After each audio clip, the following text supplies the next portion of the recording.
Hello friends, hi, this is Apurva and I welcome you to civils tube. I hope you all are good. तो आज का जो हमारा session है इसमें हम हमारी जो एंशिएंट इंडियन हिस्ट्री सीरीज चल रही है उसी को आगे कंटिन्यू करेंगे। लास्ट लेक्चर में हमने सतवाहन डायनेस्टी के बारे में स्टार्ट किया था। हमने सतवाहन डायनेस्टी के जितने भी इंपॉर्टेंट किंग्स थे उनको डिटेल में डिस्कस किया था। उसके अलावा हमने उस समय का जो एडमिनिस्ट्रेशन था, सोशल ऑर्गेनाइजेशन था, रिलीजन था, ये सारी चीज़ों को भी डिटेल में डिस्कस कर लिया था।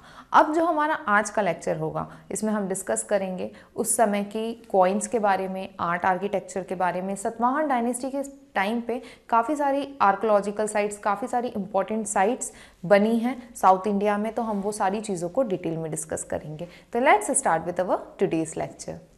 तो लास्ट लेक्चर में हमने डिस्कस करा था कि सतवाहन्स के टाइम किस तरीके का रिलीजन फॉलो होता था, कौन से रिलीजन्स को उन्होंने पैट्रोनाइज करा था। इसके अलावा हमने देखा था उस समय की इकोनॉमी के बारे में, सोशल ऑर्गेनाइजेशन के बारे में, एडमिनिस्ट्रेशन के बारे में, जो कि काफ़ी इंपॉर्टेंट है एग्जाम पॉइंट ऑफ व्यू से। कुछ ना कुछ घुमा फिरा के स्टेटमेंट दे दिए जाते हैं और उनसे रिलेटेड क्वेश्चंस बनते हैं।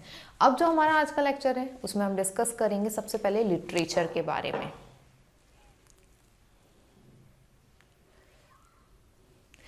यदि आपने लास्ट लेक्चर देखा है तो हमने उसमें डिस्कस करा था एक सतवाहन किंग के बारे में जिनका नाम था हाला, जिनके टाइम पे काफ़ी सारे लिटरेरी वर्क्स हुए। उनने खुद ने भी एक बुक लिखी थी, तो ये काफ़ी इंपॉर्टेंट है।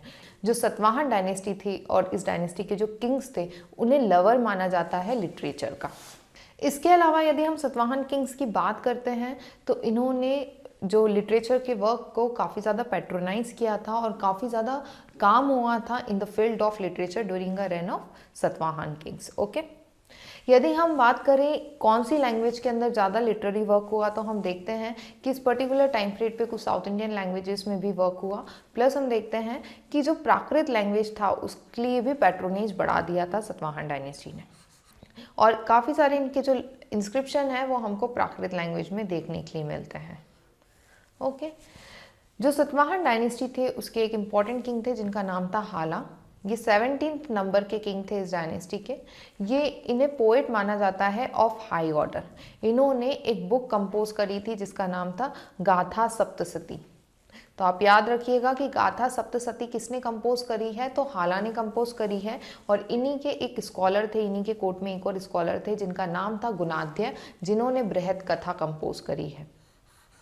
तो ये भी काफ़ी इंपॉर्टेंट है, इन्होंने बृहद कथा लिखी है। एग्जाम में क्वेश्चन आ सकता है, मैच द फॉलोइंग के अंदर भी आ सकता है गुणाध्याय, हाला, इसके अलावा दो और राइटर्स का या कुछ और कंपोज किया हो, उनका नाम लिखा हो और इसमें लिटरेरी वर्क्स दिए हों और पूछा हो कि कौन सा किसका वर्क है। इसलिए आपको याद होना चाहिए कि किसका कौन सा वर्क है, किसने कौन सा लिटरेरी वर्क करा है। यदि उससे रिलेटेड इंपॉर्टेंट लैंग्वेजेस को भी मेंशन किया है तो वो भी याद होना चाहिए। आपको ये भी पता होना चाहिए कि कौन सी डायनेस्टी के समय पे कौन सी लैंग्वेज को ज़्यादा इंपॉर्टेंस दी गई या कौन सी लैंग्वेज के अंदर काफ़ी ज़्यादा प्रोग्रेस हुई। ओके, ये काफ़ी इंपॉर्टेंट है, इससे रिलेटेड क्वेश्चंस एग्जाम के अंदर बन जाते हैं। अब हम डिस्कस करते हैं सतवाहन डायनेस्टी के समय के कॉइन्स के बारे में। जो सतवाहन डायनेस्टी थे इनके जो कॉइन्स थे वो काफ़ी इंपॉर्टेंट रोल प्ले करते हैं उस समय की हिस्ट्री को समझने में। काफ़ी सारे डिज़ाइंस, काफ़ी सारी चीज़ें उन कॉइन्स के ऊपर बनी होती थी जो हमको हेल्प करती है समझने में कि उस समय किस तरीके का कल्चर था, किस तरीके की सोसाइटी थी, कहाँ तक इनका जो रूल था वो स्प्रेड था। ओके, यदि हम सतवाहन डायनेस्टी के कॉइन्स की बात करें तो ये काफ़ी सारे रीजन से हमको देखने के लिए मिले हैं। Deccan, western India, Vidarbha, western और ईस्टर्न घाट वाला रीजन। इस मैप के थ्रू आपको दिख ही रहा है कि इस पर्टिकुलर रीजन के अंदर इनका रूल था। तो वेस्टर्न, ईस्टर्न घाट वाला रीजन, विदर्भ वाला रीजन, मध्य प्रदेश का कुछ रीजन, ये सारे रीजन्स में हमको इनके कॉइन्स देखने के लिए मिलते हैं। जो इनके मेजॉरिटी ऑफ कॉइन्स हमको देखने के लिए मिलते हैं वो हमको सतकर्णी और पुलुमवी के नाम से देखने के लिए मिलते हैं। उनके ऊपर या तो सतकर्णी लिखा हुआ है या तो पुलुमवी लिखा हुआ है। दो ये अलग अलग पीरियड से बिलोंग करते हैं, तो इससे हमको ये समझ में आता है कि काफ़ी सारे किंग्स ऐसे थे जो सतकर्णी नाम या पुलुमवी ये वर्ड्स अपने नाम के अंदर यूज़ करते थे। ओके, जो पुलुमवी थे, वशिष्ठी पुत्र पुलुमवी, वो बेटे थे गौतमी पुत्र सतकर्णी के। इसके अलावा सतकर्णी तो काफ़ी सारे किंग्स का नाम था, काफ़ी सारे किंग्स के नाम के अंदर सतकर्णी वर्ड यूज़ होता था। ओके, इसके अलावा हम देखते हैं कि जो हमको कॉइन्स मिले हैं उनके अंदर काफ़ी ज़्यादा डिफरेंसेस हैं। एग्जीक्यूशन में, उनकी टाइपोलॉजी में, उनके एस्थेटिक व्यू के अंदर जो उनके ऊपर चीज़ें बनी हैं वो कुछ कॉइन्स के ऊपर काफ़ी डिटेल्ड वे में बनी हैं, कुछ कॉइन्स पे रफली बनी हुई हैं, तो काफ़ी ज़्यादा डिफरेंस देखने के लिए मिला। इसके अलावा हमको पैलियोग्राफी में भी काफ़ी ज़्यादा डिफरेंस देखने के लिए मिला with the passage of time. Palaeography का मतलब होता है वे ऑफ राइटिंग, जो उस समय की जो लैंग्वेज होती थी उसके अंदर भी काफ़ी ज़्यादा हमको समय के साथ चेंजेस देखने के लिए मिले on the basis of this coins. यदि हम कॉइन्स की बात करें तो वो कौन से मेटल के होते थे, तो वो होते थे कॉपर के, सिल्वर के, लेड के और टिन के। याद रखिए कुशान किंग्स की तरह इनके कॉइन गोल्ड के नहीं होते थे, ये चीज़ आप याद रखिएगा। ओके, अलग अलग शेप्स में देखने मिलते हैं, round shape, square shape, rectangular shape, अलग अलग शेप में होते हैं। एक और बहुत इंपॉर्टेंट चीज़ ये है कि इनके जो कॉइन होते थे वो बाइलिंगुअल होते थे। बाइलिंगुअल लेजेंड्स, जो इनके लेजेंड्स होते थे उनके नाम दोनों लैंग्वेज में लिखे होते थे। एक तो प्राकृत में लिखा होता था, इसके अलावा साउथ इंडियन लैंग्वेज में लिखा होता था। ओके, तो याद रखिएगा कि इनके समय पे जो प्राकृत लैंग्वेज थी उसको काफ़ी ज़्यादा पैट्रोनाइज किया गया था साउथ इंडियन लैंग्वेज के साथ साथ भी। हमको इनके जो इंस्क्रिप्शंस देखने के लिए मिलते हैं वो भी हमको प्राकृत लैंग्वेज में देखने के लिए मिलते हैं, तो ये काफ़ी ज़्यादा इम्पॉर्टेंट है। ओके, एक और बहुत इंपॉर्टेंट चीज़ यहाँ पे ये है कि जो सिल्वर कॉइन्स हमको देखने मिलते हैं सातवाहन डायनेस्टी के, वो हमको गौतमी पुत्र शतकर्णी के बाद में देखने के लिए मिलते हैं। उनके बाद का जो टाइम पीरियड है उस पीरियड से बिलोंग करते हैं सातवाहन डायनेस्टी के सिल्वर कॉइन्स, तो ये भी काफ़ी इंपॉर्टेंट चीज़ है।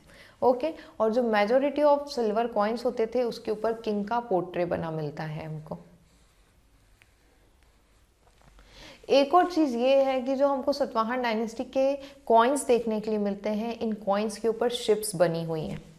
Okay, image of ship present की गई है, जिससे हमको पता चलता है कि उस समय लार्ज स्केल पे मैरीटाइम एक्टिविटीज़ होती थी। जैसे हम कुशान्स के कॉइन पढ़ते हैं या हम इंडो ग्रीक्स के कॉइन पढ़ते हैं, तो हम देखते हैं कि मैक्सिमम कॉइन के ऊपर किंग को डिपिक्ट किया जाता था, बनाया जाता था, उनका टाइम पीरियड लिखा होता था। उसके अलावा कोई गॉड का फोटो बना होता था, या तो कोई ग्रीक गॉड होते थे, या तो गौतम बुद्ध का होता था, या तो शिव जी होते थे, जो शैव धर्म को फॉलो करने वाले किंग होते थे। बट जो सातवाहन के टाइम के कॉइन्स हमको देखने के लिए मिलते हैं साउथ इंडिया के अंदर, उस पर हम क्या देखते हैं, उस पर हम शिव्स देखते हैं, डिफरेंट डिफरेंट चीज़ें देखने के लिए मिलती हैं हमको, तो ये काफ़ी इम्पॉर्टेंट है। कॉइन्स बहुत इंपॉर्टेंट रोल प्ले करते हैं उस समय की हिस्ट्री को समझने में, जानने में। एक आर्कोलॉजिकल सोर्स माना जाता है कॉइन को, तो कॉइन्स बहुत इंपॉर्टेंट है हिस्ट्री की स्टडी के अंदर। ओके, यदि हम सातवाहन कॉइन्स की बात करते हैं तो ये हमको डिफरेंट डिफरेंट शेप्स में देखने के लिए मिलते हैं। जैसे कि कुछ कॉइन्स ऐसे हैं जिन पे आपको चैत्य देखने मिलेगा, कुछ पे चक्र देखने मिलेगा, कॉन्च शेल्स देखने मिलते हैं, लोटस सिंबल, नंदी पाड़ा देखने मिलता है, शिप का सिंबल देखने मिलता है, स्वस्तिक का सिंबल देखने मिलता है।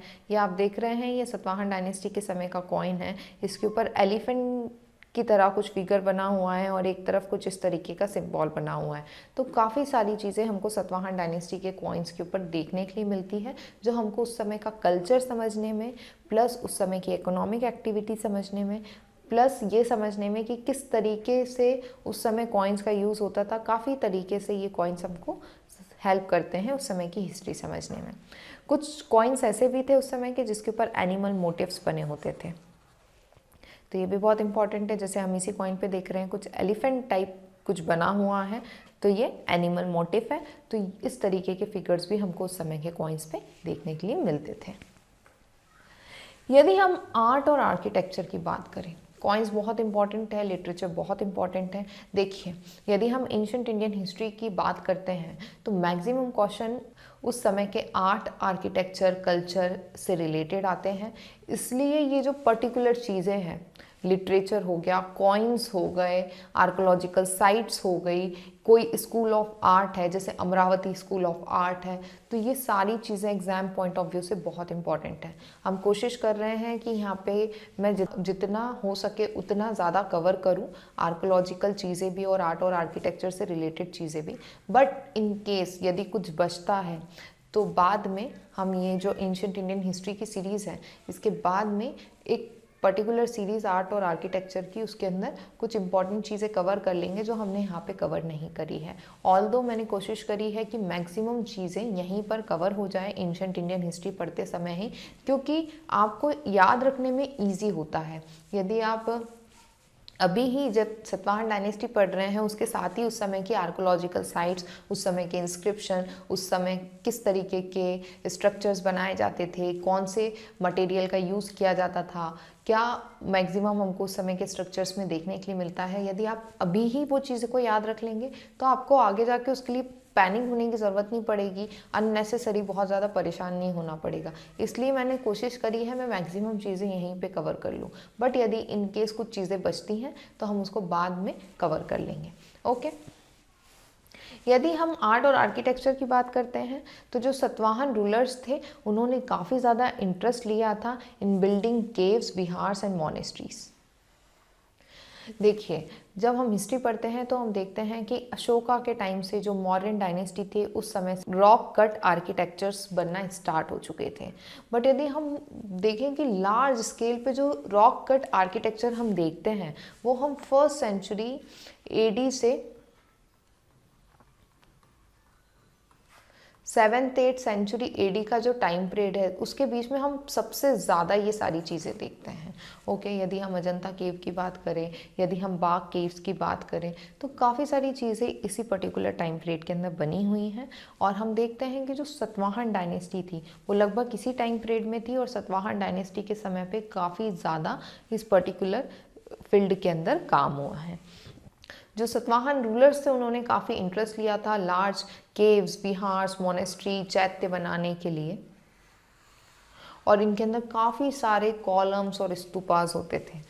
ओके, हमको सतवाहन डायनेस्टी के टाइम पीरियड की काफ़ी सारी रॉक कट केव्स आर्किटेक्चर्स देखने के लिए मिलते हैं डेक्कन वाले पार्ट में। महाराष्ट्र में जो पुणे और नासिक वाला रीजन है वहाँ पे काफ़ी सारी केव्स हैं जो सतवाहन डायनेस्टी के टाइम पीरियड से बिलोंग करती है और उस समय बनी हुई हैं। ओके, और हम एक और चीज़ देखते हैं कि इस समय की जो केव्स हैं, जो रॉक कट केव्स हमको इस समय देखने मिलती है सतवाहन डायनेस्टी के समय की, वो काफ़ी ज़्यादा बड़ी होती थी, काफ़ी ज़्यादा बिग होती थी, ब्यूटीफुल होती थी। जो सतवाहन डायनेस्टी की कार्ले केव है वो बहुत ज़्यादा फेमस है, तो उस समय काफ़ी ज़्यादा वर्क हुआ है इस पर्टिकुलर फील्ड में, तो इससे रिलेटेड क्वेश्चन बनने के चांसेस काफ़ी ज़्यादा बढ़ जाते हैं। तो आपको सतवाहन डायनेस्टी के समय पे आर्ट और आर्किटेक्चर की फील्ड में जो भी इम्पोर्टेंट काम हुए हैं वो आपको याद होना चाहिए, ये बहुत ज़रूरी है। ओके, काफ़ी सारी केव्स, मोनेस्ट्रीज, चैत्य और स्तूपास बने हैं इस पर्टिकुलर टाइम पीरियड में, उड़ीसा में, नासिक में, कार्ले में, भुज में, और काफ़ी डेकोरेटिव वे में, काफ़ी ब्यूटीफुली इन सारी केव्स को, मोनेस्ट्रीज को, चैत्य को बनाया गया है। इसमें सबसे इम्पॉर्टेंट है कार्ले केव। कार्ले केव काफ़ी इम्पॉर्टेंट है, ये पुणे के पास आती है। यहाँ एक चैत्य बना है कार्ले प्लेस पे। चैत्य जो है इसको लार्जेस्ट केव टेम्पल माना जाता है अभी तक का। यदि हम इस केव की बात करें तो ये 100 से 125 एडी के बीच में बनी है। कई सोर्सेस में कहा गया है कि अराउंड 1880 एडी, 75 एडी के आसपास गौतमी पुत्र शतकर्णी का रूल था। कई जगह पे कहा जाता है कि 106 से लेकर 130 एडी के बीच में इनका रूल था। तो इन्हीं के समय पे ये केव्स बनी हुई हैं। ओके, ये जो केव है ये सॉलिड रॉक को काट के बनाई गई है और इसकी जो डेप्थ है वो 124 फीट है। यदि इसकी लेंथ की बात करें तो 40 मीटर, हाइट है इसकी 15 मीटर और 15 मीटर ब्रॉड है, तो ये काफ़ी बड़ा केव टेम्पल माना जाता है। यहाँ पे 37 ऑक्टागोनल पिलर्स आपको देखने के लिए मिलेंगे जिनको काफ़ी ब्यूटीफुली बनाया गया है, काफ़ी ब्यूटीफुल ये कॉलम्स हैं। और ये जो कॉलम है उनको वाटर जार के जैसा स्ट्रक्चर बनाया गया है, उसके ऊपर ये कॉलम्स को बनाया गया है। ओके, और ये जो कॉलम्स है, ये जो पिलर्स हैं, इनके ऊपर कुछ कैपिटल बना हुआ है on the top, like elephant. Maximum elephant ही बने हुए हैं इनके ऊपर, हम आगे चलकर देखते हैं। इसके अलावा ये जो चैत्य है, कार्ले चैत्य, इसके अंदर एक स्तूपा बना हुआ है इनर एंड के ऊपर, सबसे आखिरी में एक स्तूपा बना हुआ है। और ये जो स्तूपा है इसके ऊपर जो अम्ब्रेला बनी होती है। हमने डिस्कस करा था छतरी के बारे में, यदि आपको याद हो तब हमने मॉडर्न आर्किटेक्चर पढ़ा था, तो हमने डिस्कस करा था कि जो स्तूपा होता है उसके ऊपर 3 छतरियाँ बनी होती है जो बौद्ध धम्म संघ को रिप्रेजेंट करती है। तो यहाँ पे जो स्तूपा बना है उस पर भी 3 छतरियाँ बनी हैं। और इम्पॉर्टेंट चीज़ ये है कि ये जो छतरियाँ हैं ये वुड की बनी हुई हैं, वुडन अम्ब्रेला है। देखिए ये जो पिक्चर है इसमें आपको ये स्ट्रक्चर दिख रहा होगा। ये कॉलम्स बनाए गए हैं, पिलर्स बनाए गए हैं, वाटर जार की तरह नीचे स्ट्रक्चर है, फिर इसके ऊपर ये कॉलम रखा गया है, फिर इसके ऊपर एक कैपिटल बना हुआ है, कैपिटल एलिफेंट बना हुआ है, और एलिफेंट के ऊपर ये हॉर्स शू आर्क बनी हुई है। ओके, ये देख रहे हैं आप, ये जो आर्क है हॉर्स शू आर्क बोलते हैं, ये इनके जो एलिफेंट है उसके ऊपर, उनके बैक के ऊपर ये बनाई गई है। अब आप देख रहे हैं कि ये जो हॉल है ये काफ़ी लंबा है और इसके एंड के ऊपर एक स्तूपा बना हुआ है।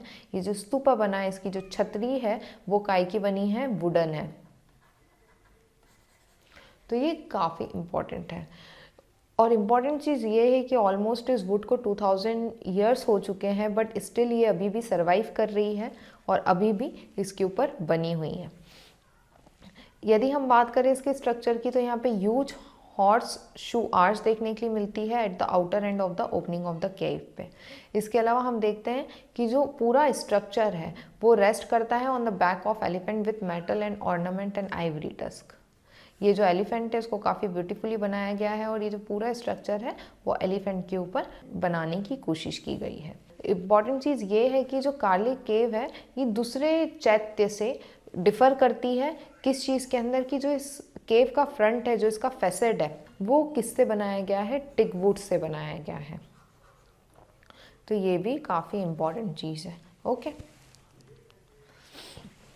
इसके अलावा हम देखते हैं कि जो सतवाहन किंग्स थे इनके समय पे Amravati school of art flourish हुआ था। नेक्स्ट लेक्चर के अंदर हम अमरावती स्कूल ऑफ आर्ट को डिटेल में डिस्कस करेंगे और फिर उसके बाद में गुप्ताज के बारे में डिस्कस करेंगे। इसमें हम थोड़ा सा ओवरव्यू देख रहे हैं, ज़्यादा डिटेल में डिस्कस नहीं कर रहे हैं, नेक्स्ट लेक्चर के अंदर डिस्कस करेंगे ये चीज़। यदि हम बात करें स्कल्पचर की, अमरावती की बात करें तो जो अमरावती जो प्लेस है वहाँ पे हमको काफ़ी सारे स्तूपास देखने के लिए मिलते हैं। अमरावती के अंदर एक इम्पॉर्टेंट स्तूपा है जो सतवाहन डायनेस्टी के समय पे बन चुका था। ऑल्दो ये जो स्तूपा है ये डिस्ट्रॉय हो चुका है, बट इसके कुछ रिमेन्स अभी भी हैं जिससे हमको पता चलता है कि उस समय किस तरीके के आर्ट और आर्किटेक्चर का काम होता था। ओके, आप ये देख रहे हैं ये कुछ वाइट कलर के अंदर दिख रहा है। आप ये बात याद रखिए कि जो अमरावती स्कूल ऑफ आर्ट है यहाँ पे जो मटेरियल यूज़ किया जाता था स्कल्पचर्स वगैरह बनाने के लिए वो वाइट मार्बल होता था। ओके, तो ये काफ़ी इंपॉर्टेंट चीज़ है। ये जो स्तूपा है ये हमको बताता है कि सतवाहन्स के टाइम पे किस तरीके के स्कल्पचर्स बनाए जाते थे, किस तरीके का आर्किटेक्चरल डेवलपमेंट हुआ था। यहाँ पे जो हमको बुद्धिस्ट स्तूपा देखने के लिए मिलता है उसकी हाइट थी 95 फीट। ओके, ये स्तूपा है काफ़ी ज़्यादा डिस्ट्रॉय हो चुका है तो इसके कुछ रिमेन्स हमको अभी देखने मिलते हैं, बट जो ओरिजिनल स्तूपा था उसकी हाइट ऑलमोस्ट 95 फीट्स थी। इसके बाद में हम देखेंगे नागार्जुन कोंडा स्तूपा। नागार्जुन कोंडा टाउन है, वहाँ पे हमको देखने के लिए मिलते हैं। यहाँ पे सिर्फ बुद्धिस्ट स्तूपा या बुद्धिस्ट मॉन्यूमेंट ही नहीं है, यहाँ पे कुछ हिंदू ब्रिक टेम्पल भी हैं, तो ये इम्पॉर्टेंट है। यहाँ पे आप एक चीज़ याद रखिए कि जो सतवाहन डायनेस्टी थी उन्होंने पैट्रोनाइज किया था, उनका जो वो जिस धर्म को फॉलो करते थे वो हिंदू रिलीजन था, बट इस पर्टिकुलर टाइम पीरियड में सतवाहन डायनेस्टी के समय पे काफ़ी सारे बुद्धिस्ट मॉन्यूमेंट बने हैं, तो ये काफ़ी इंपॉर्टेंट है। ओके, आप इतने सारे बुद्धिस्ट मॉन्यूमेंट याद रखिए, ये मत भूल जाइएगा कि जो सतवाहन किंग्स थे वो हिंदू थे। ओके, उनका जो ओरिजिन था वो ब्राह्मण था। यहाँ पे जो हमको स्कल्पचर्स देखने के लिए मिलते हैं उस पर हमको जो बौद्ध की लाइफ थी उसके जो सीन्स थे वो हम डिपिक्ट करते हैं, उनकी लाइफ के जो इम्पोर्टेंट इवेंट्स थे वो बनाए गए हैं, डिपिक्ट करे गए हैं। ओके, इसके अलावा इम्पॉर्टेंट है इंस्क्रिप्शंस जो हमको इस डायनेस्टी से रिलेटेड मिलते हैं और उसी से हमको काफ़ी सारी इन्फॉर्मेशन इस डायनेस्टी के बारे में पता चलती है।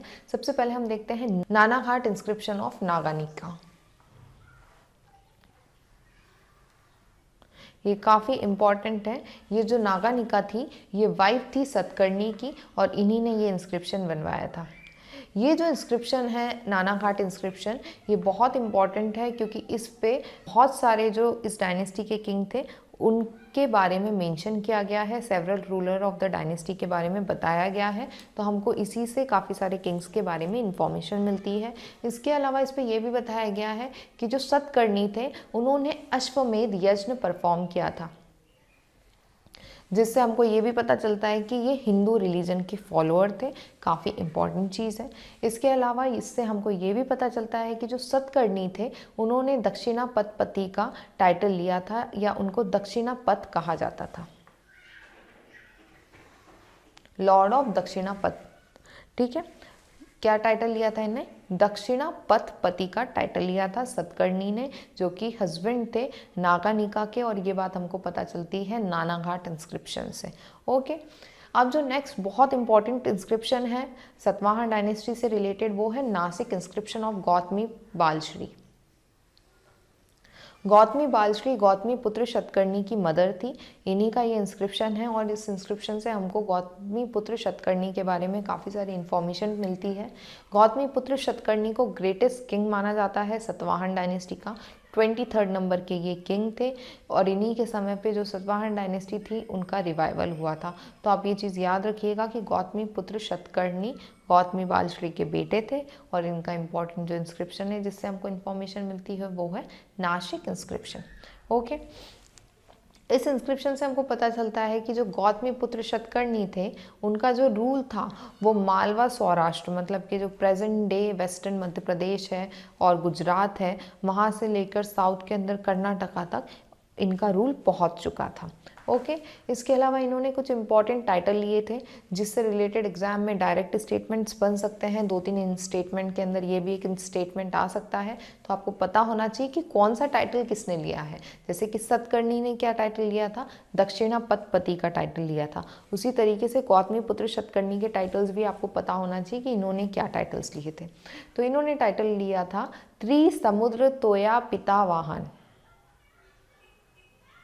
मतलब कि जो इनका रूल था वो इतना एक्सटेंडेड था कि Arabian sea, bay of Bengal और नीचे इंडियन ओशियन तक इनका रूल पहुंच चुका था। ये टाइटल हमको ये चीज़ बताता है। ओके, तो याद रखिएगा इनका टाइटल था त्रिसमुद्र तोया पितावाहन। इसके अलावा जो इनका दूसरा टाइटल था वो था साक यवन पल्लवनी सुदान, जिसका मतलब होता है destroyer of socks, Pallavas and यवन। ओके, साक्स कौन थे? स्केथियंस थे, हम ऑलरेडी डिस्कस कर चुके हैं। यवंस ग्रीक्स को कहा जाता था और जो पल्लव्स थे इनका रूल था साउथ इंडिया में, तो इनके डिस्ट्रॉयर माना जाता है गौतमीपुत्र शतकर्णी को। तो ये टाइटल भी इन्हीं ने लिया था, ये भी इम्पॉर्टेंट है। इसके अलावा जो कार्ले केव है, जो हमने अभी कार्ले केव को डिटेल में डिस्कस करा, जो बहुत इम्पॉर्टेंट है, यहाँ पे भी आपको एक इंस्क्रिप्शन देखने के लिए मिलता है, कार्ले इंस्क्रिप्शन बोलते हैं हम इसको। ये वशिष्ठिपुत्र पुलुमावी से रिलेटेड है। इंपॉर्टेंट ये है कि कार्ले केव इंस्क्रिप्शन वशिष्ठिपुत्र पुलुमावी 2 से रिलेटेड है। इसके अलावा जो नासिक केव है, वहाँ की जो केव नंबर 19 है, वहाँ पे हमको किंग कान्हा का इंस्क्रिप्शन मिलता है। इसको ओल्डेस्ट सतवाहन डायनेस्टी का इंस्क्रिप्शन माना जाता है। अराउंड 100 से लेकर 70 BC के आसपास का ये इंस्क्रिप्शन है, तो काफ़ी इम्पॉर्टेंट है। इसके अलावा हमको एक और इंस्क्रिप्शन देखने के लिए मिलता है जो हमको सांची में देखने के लिए मिलता है, जिससे हमको पता चलता है कि जो सतकर्णी 2 थे उनका जो रूल था वो मालवा वाले रीजन में भी स्टैब्लिश हो गया था। हम देखते हैं कि जो सांची का ग्रेट स्तूपा है, जिसके बारे में हम ऑलरेडी डिस्कस कर चुके हैं काफ़ी डिटेल में, उसका जो सदर्न गेट वे है उसका जो डेकोरेशन का वर्क था वो सतकर्णी 2 ने करवाया था या किंग सतकर्णी ने करवाया था। ये हमको इस गेट के ऊपर लिखा हुआ मिलता है, यहाँ से हमको ये बात पता चलती है। तो ये भी काफ़ी इंपॉर्टेंट है। देखिए एग्जाम के अंदर ना आर्ट और आर्किटेक्चर से रिलेटेड काफ़ी डिटेल्ड क्वेश्चन आते हैं। यूपीएससी काफ़ी ज़्यादा डिटेल्ड क्वेश्चन पूछने लगी है, तो आपको पता होना चाहिए कि जो सांची स्तूपा है, जो सतन गेट है, ग्रेट स्तूपा का जो सदर्न गेट है, वहाँ पे कौन से सतवाहन किंग के बारे में मेंशन है। ठीक है, क्योंकि स्टेटमेंट बनते हैं उसके अंदर ये भी स्टेटमेंट आ सकता है कि वहाँ पे सतकर्णी 2 या किंग सतकर्णी के बारे में मेंशन था या कोई और जैसे कि आ सकता है कि गौतमी पुत्र शतकर्णी के बारे में मेंशन था ऑन इन सदर्न के, ओके, तो वो स्टेटमेंट गलत हो जाएगा। तो ये जो स्टेटमेंट्स होते हैं वो ये छोटी छोटी इन्फॉर्मेशन से ही बनते हैं, तो आपको ये जो छोटी छोटी इन्फॉर्मेशन है उसे याद रखना है, क्योंकि ये एग्जाम पॉइंट ऑफ व्यू से बहुत ज़्यादा इंपॉर्टेंट होती है। तो आज के लिए बस इतना ही। अब जो हमारा नेक्स्ट लेक्चर होगा उसके अंदर हम सबसे पहले डिस्कस करेंगे अमरावती स्कूल ऑफ आर्ट के बारे में, और Amravati school of art discuss करने के बाद में हम स्टार्ट करेंगे गुप्ता डायनेस्टी के बारे में। गुप्ता डायनेस्टी काफ़ी इंपॉर्टेंट है एग्जाम पॉइंट ऑफ व्यू से, काफ़ी सारे आर्ट आर्किटेक्चर से रिलेटेड काम हुए हैं, मेंस में भी डायरेक्ट बहुत सारे क्वेश्चंस बन जाते हैं इस डायनेस्टी से रिलेटेड, प्लस प्रीलिम्स में इसी बार 2 से 3 क्वेश्चन इस पर्टिकुलर टाइम पीरियड से रिलेटेड आया, गुप्ता पीरियड से रिलेटेड आया, तो हम गुप्ता डायनेस्टी के बारे में डिटेल में डिस्कस करेंगे। तो आज के लिए बस इतना ही। Thank you for watching this session. यदि आपको हमारे लेक्चर्स अच्छे लग रहे हैं तो प्लीज़ लाइक करें, सब्सक्राइब करें, ज़्यादा से ज़्यादा शेयर करें, ताकि मैं और ज़्यादा मोटिवेट होकर इस तरीके के लेक्चर्स बना पाऊँ। Thank you.